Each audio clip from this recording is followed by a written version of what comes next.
Esselamu Aleyküm əziz müsəlmanlar. Deməli, sonuncu dəfə 9-cu dərsdə qalmışdıq. Günləri dərs-ü təsir 9-cu dərsi inşallah keçəcəyik. Demək, bu dərs daha uzundur digərlərinə nisbətən. Ona görə müəllif burada əlif yazıb. Necə ki, bizdə bir dərsin A, B variantları olur, A, B hissəsi olur. Bunlarda da əlif, bə və s. hissələri olur.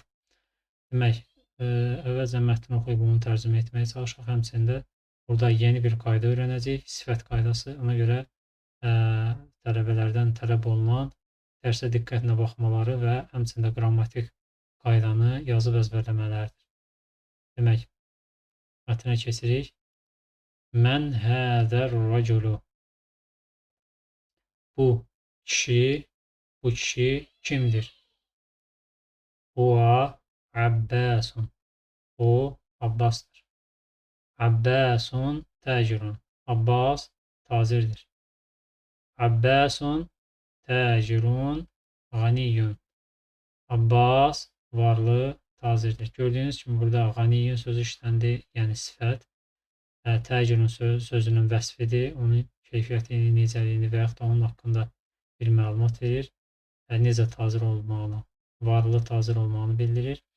Demək, sifət ərəb dilində bizim dilimizdən fərqli olaraq sözdən sonra gəlir. Bizdə məsələn deyirik, gözəl kitab, böyük, məsələn, ev və yaxud da hündür bina, məsələn, gözəl maşın və s. Yəni, sözün əvvəlində gəlir. Ancaq ərəblərdə isə əksinədir, birinci söz gəlir, sonra onun vəsfi gəlir. Burada olduğu kimi varlı, tacir. Demək, sifət özündən əvvəl gələn sözə ismin bu 4 kateqoriyasında mütləq tabi olur. 4 kateqoriya var. Onları yazın dəftərinizə mütləq əzbərləyin. Birincisi cinsi, ikincisi hal, üçüncüsü kəmiyyət, dördüncüsü müəyyənlik və yaxud da qeyri müəyyənlik. İndi gəlin yoxlayaq. Oradan da ganiyyun sözü özündən əvvəlki sözə tabidirmi? Cinsi ganiyyun kişi cinsindədir. Təcirun sözü də eyni şəkildə deməli cinsdə tabi oldu. İkinci halda ganiyyun sözü raf halındadır. Təcirun sözü də həmçinin raf halındadır. Bunda da tabi oldu. Kəmiyyətcə ganiyyun təkdir. Təcirun da təkdir. Bunda da tabidir. Ganiyyun sözü əlifləmsizdir. Ona görə qeyri-müəyyənlik bildirir. Həmçində təcirun sözü əlifləmsizdir, qeyri-müəyyənlik bildirir. Ona görə hər 4 kateqoriyada özündən əvvəlki gələn sözə tabi oldu.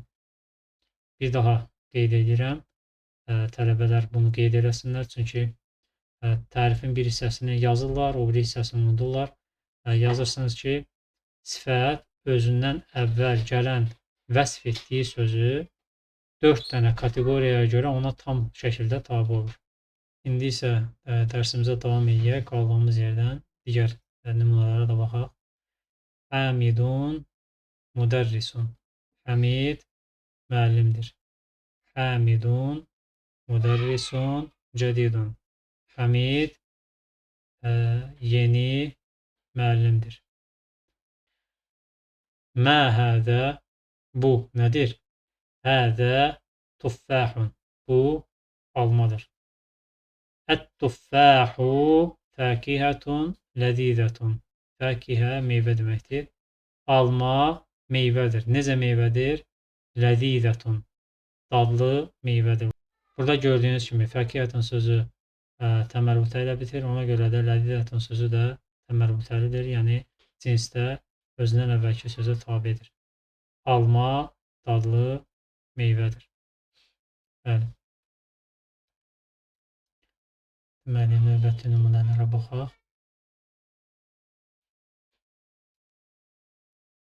Mə zəlikə, o nədir? Zəlikə usfurun, o sərçədir. Əl-usfuru tairun sağirun. Sərçə, tairun quş deməkdir, quşdur. Sağirun balaca, necə quşdur? Balaca, bu bunun sifətidir. Sərçə, balaca quşdur. Əl-Ərəbiyyətu lüğətun səhlətun. Ərəbcə, Əl-Ərəbiyyə sözünü iki cür tərcümə etmək olar. Hər ikisi də doğrudur. Ərəbcə və yaxud da ərəb dili. Deyə bilərik, burada daha yaxşı olar ki, ərəbcə sözünü işlədək ki, iki dəfə dil sözünü işlətməyək. Yəni, dilin bəlağəti o zaman aşağı düşür. Tərcümədə daha gözəl olar ki, bunu ərəbcə sözü kimi tərcümə edək. Ərəbcə lüğətun, dildir. Necə dildir? Səhlətun. Ərəbcə asan dildir. Səhlətun asan deməkdir. Mətnin davamına baxaq.